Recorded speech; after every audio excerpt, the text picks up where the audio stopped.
Hey guys, my name is Steve Guttenberg. This is the Audiophiliac Daily Show. And this is a re-review of the KLIPSCH Cornwall IV. It's a very large horn speaker with a compression driver mid-range, compression tweeter, big 15-inch woofer. It's a big speaker. It likes big rooms. It's a big speaker and makes a very big sound. And that's one of the reasons why I'm doing this re-review is my space, my listening space has expanded greatly. So now I have room for 3 systems at one time. And the main system where the Cornwall lives is now, its space has expanded to some degree. And the room itself has opened up. Now it's about 18 feet wide and 38 feet long. So it's a big space. It's actually a lot bigger than that, but I'm just sort of simplifying it. Anyway, so I've been repositioning the speakers, and since that first review, I've used the Cornwalls with a lot of different electronics. I mean, one of the big standouts and big surprises was to use it with the 2-watt Decware Zen Triode amplifier. That's 2 watts, but the Cornwall is a high sensitivity speaker. So 2 watts can go really far with that speaker. But the thing that the Zen Triode Cornwall IV matchup did is it just was beautiful. It wasn't about super transparency. It wasn't really about dynamics or power. No, it wasn't. 2 watts is 2 watts.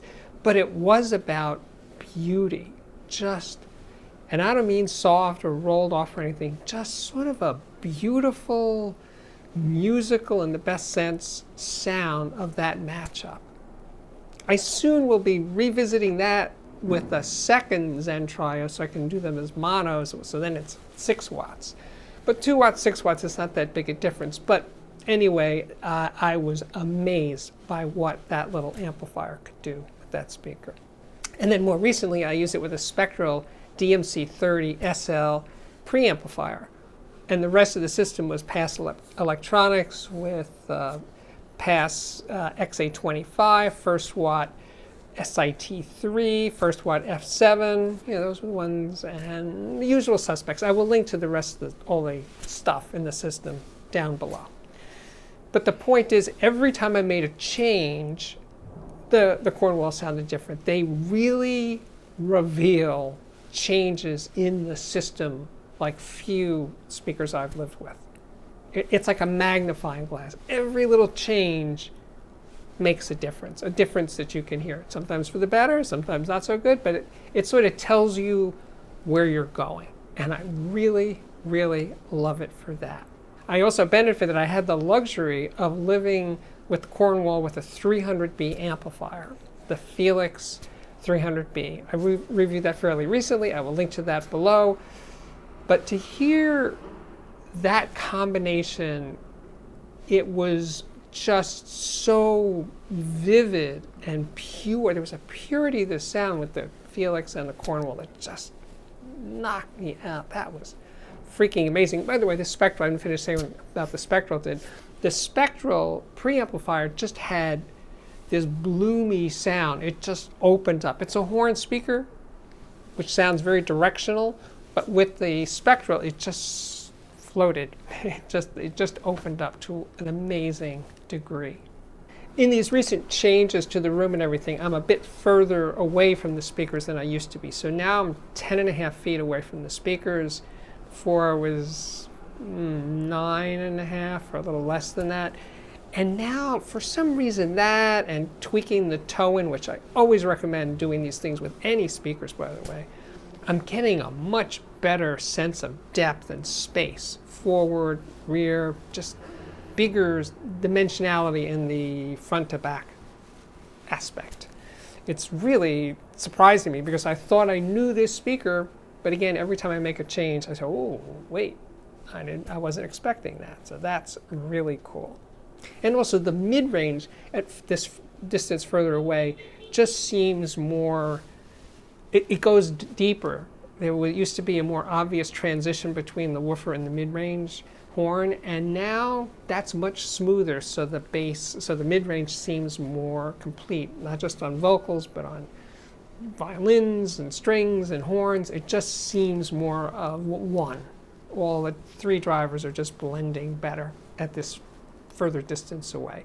And actually, I have experimented with listening from 14 feet away, but that's not a practical layout in this room. But at 14 feet, I liked it even more. And I recently experimented with some power chords, high-end power chords, from Wire World, and the Silver Electra 7 and the Electra 7, the two variations there, they were just incredible on the power amps that I was using compared to the stock power amps. Again, the Cornwall makes those changes so clear. The other thing that's interesting, I recently reviewed the KEF KC62 subwoofer. It's really tiny, less than a 10-inch cube, but really powerful and really fast. And no, I didn't use it with the Cornwall. Some people wanted me to, but it just didn't make sense, because what the subwoofer can do, that subwoofer and any decent subwoofer, can go deeper into the bass than even a big speaker like the Cornwall. That's true. But there's something about the quality of the bass of a really large speaker. Cornwall has a 15-inch woofer. And it just has this completeness to the sound that adding a sub to a smaller speaker, it goes deeper, but it doesn't have what a 15-inch Cornwall can do in terms of just sounding right. There's a rightness to the bass, a completeness to it that is just addicting. Once you hear that, it's hard to go back to, you know, a speaker with a 6-inch woofer or something. They just sound really tiny. So actually, when I have to do reviews of small speakers, I give myself a break from listening to the Cornwall, so I'm not, you know, mentally making any comparisons there when I hear the speaker on its own. No, it sounds tiny compared to the Cornwall, and that's just not fair. So I'm going to just run through some of the records I've been listening to lately over the Cornwalls. And this one, Mishima, it's a soundtrack to a movie by the great director Paul Schrader. And the score is by Philip Glass. The performers are Kronos Quartet, also with electric guitar and percussion. It's really good recording, very dynamic, really nice. Anyway, I love this album, and a few years after it came out, it was cut out. They weren't making it anymore, and I saw in a store they were just dumping them for 49 cents. So I bought a bunch to just give away to friends. And anyway, I was listening to it a couple of days ago, and I just love this record. So if you're into Kronos Quartet and Philip Glass music, check this out. I'm sure you can stream it. And if you're into Paul Schrader movies and you haven't seen this one, check it out. It's really good. So from Paul Schrader to this guy here, you know him, you love him, Sinatra. This recording is just so good. I think it's from the late 50s, early 60s. The stereo is amazing. It's really Sinatra in a room with an orchestra. And it is just so big and spacious and just so right. I love this record. And Sinatra is in peak form. And Sinatra, even at not peak form, is pretty darn good. But this one, oh yes, he is at the top of his game. And it's just such a good recording. Anyway, the Cornwalls were telling me, just putting me in that, not just in the studio, in the space, but basically the feel of a Sinatra session. Because it's, you know, it's live to 2-track. This isn't a multi-track thing where they're like tweaking things and changing things after the session. No, this was it. What went down at this session is on this piece of vinyl, and it is freaking great. The other day, I interviewed Steve Jordan, who's a drummer, producer, Grammy Award winner, blah, blah, blah. And he produced all of Keith Richards' solo records, including this one, Talk Is Cheap, the first Keith Richards solo record. It's a great record, really, really good, and really good sounding. And Steve Jordan was talking about that the sound of the CD when it came out was pretty The LP was the one he was most proud of, and I'm listening to it thinking, yeah, this is a great sounding recording. There was a redo of it a year or two ago of the CD, of the digital file, that does sound much better than the original. But the vinyl is killer, really good, really good. This next one is a jazz reworking of My Fair Lady with Shelly Manne. It's on, the label is Contemporary, and Contemporary is a West Coast jazz label. really stellar sound quality. And this might even be the best contemporary of all. And I bought this used as a very frayed jacket, but the record itself is in amazingly good condition, and it is just, in terms of groove and pace and just want to just, you know, dance to this music, it's so good. Shelly Manne is an incredible drummer. Anyway, and I love this record. And listening to it the umpteenth time over the Cornwalls, meaning all the other times leading up to the Cornwalls, I don't know, the Cornwalls just nail what makes this record great, is up a notch or two. So it's pretty cool. I have to admit, I'm a little embarrassed, but I love the Moody Blues, especially the earlier Moody Blues. And this record, To Our Children's Children's Children on Mobile Fidelity, I was playing this one last night, and my jaw was on the floor. The mix is so incredible. It's got strings, it's a rock group, it's got incredible, you know, multi-track vocals and stuff. It's not a purist recording, but it's a lush, gorgeous, like, whoa. I mean, this is beyond whatever the Beatles ever did in terms of production and creating this wall of sound. Just this beautiful, highly textured, fascinating. Just wanted to walk into this music. It's so incredible. Anyway, if you're into the Moody Blues, or you never heard of the Moody Blues, and you're a sonic explorer, you like hearing new things in music, although this is, you know, 50 years old. If you're into hearing that type of recording, very heavily produced, but with beauty in mind as opposed to trickery and stuff like that, this is a good place to start with the Moody Blues. Absolutely. And then I have to end with a recording it's kind of a downer because, well, it's this one, Led Zeppelin 1. Now, this is the latest reissue. I don't know what happened to my original. I think that is one record I just played way too many times, or played at other people's systems because it just had noise issues and, you know, pops and clicks and just sort of a mess.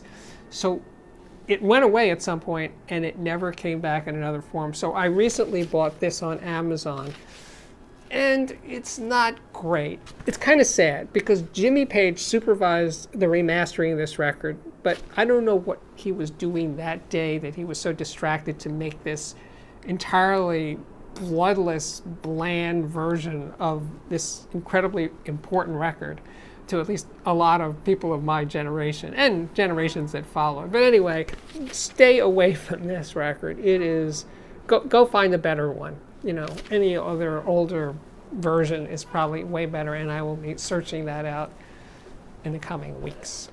Anyway, but this has been a revisit to the KLIPSCH Cornwall IV. And as you might have guessed, my enthusiasm for the 4 has not waned. If anything, I like this speaker more than I did when I think I called it the Speaker of the Year for 2019.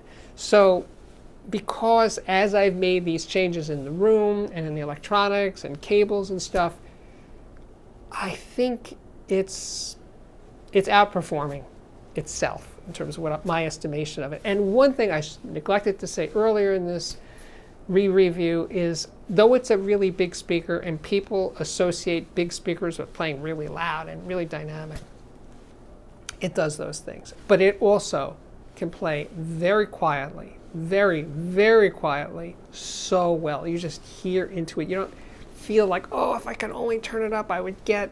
It's not that kind of sound. No, it sounds good at very late night levels, medium, and rock the house levels. It does it all. And it's made in the USA. Absolutely.